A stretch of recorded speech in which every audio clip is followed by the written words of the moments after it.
votes are in for the NXT AEW Tuesday Night War, and after Tony Khan talked all that crap, WWE brought John Cena, Paul Heyman, Asuka, The Undertaker, among others, to NXT, and NXT strategy absolutely worked because NXT had 909,000 viewers, the .30 1849 demographic. AEW, meanwhile, 609.26 demographic, which is a big difference when you're talking 18 to 49 demographic, as well as, of course, the 300 more thousand viewers that tuned in to NXT last night. Now, those of you know I'm not a big fan of AEW, and I don't watch WWE NXT that often. I'm a very casual professional wrestling fan, if you will. I will watch WWE Raw, I will watch WWE SmackDown, I will watch the WWE Premium Live events. That's about it. I only tune into AEW to check out my favorite wrestler of all time, Edge, Adam Copeland. You all know how I feel about AEW. I feel that they cater more to the hardcore fan base. Tony Khan likes to rob his fan base, thinks that the AEW fan base is only people that have completely turned on WWE.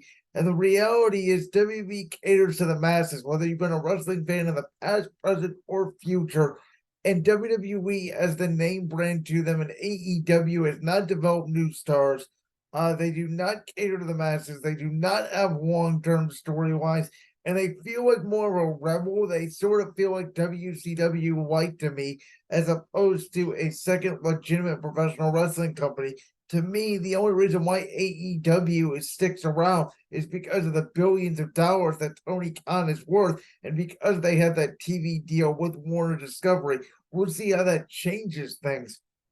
But to me, TNA was always a real alternative, and TNA did good viewers back in the day when they had Kurt Angle and Jeff Hardy and Sting and all those guys.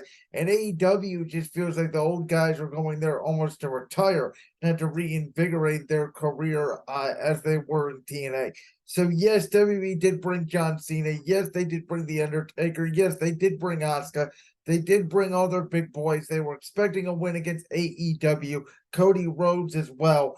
But I thought WWE NXT last night, again, I'm not a great NXT watcher, but I thought they presented Carmelo Hayes, Braun Breaker, obviously, and some of the young stars they have very well. I enjoyed the pub match and the Dijakovic versus Dominic Mysterio NXT title match with LA Knight, yeah, as the special guest referee. Those were my two favorite matches on the night. All I saw of AEW was once again Adam Copeland's match against Luchasaurus, which, as much as I loved Edge, could not get into that match that much. Mostly a Luchasaurus beat down. Edge hits one spear. They had a random brawl at the end of the show, which didn't make any sense. So AEW is reeling. Be interested to see how Tony Khan responds on Twitter, as he was talking a bunch of crap like all the AEW fans do. Yet AEW cannot back it up. WWE backed it up. And listen, is it good that wrestlers can go other places outside of WWE and get their work in? Absolutely. But for AEW to think they're on the same level as WWE, they are not. And I've talked about this. I talked about this earlier today on the podcast. WWE is on a different level right now. Raw, SmackDown, NXT, as opposed to AEW. AEW is not regaining the momentum that they had in the fall of 2021 when they brought in Adam Cole, Bryan Danielson, formerly Daniel Bryan, and CM Punk. WWE has not stopped slowing down the momentum since Triple H took over as Chief Content Officer last July.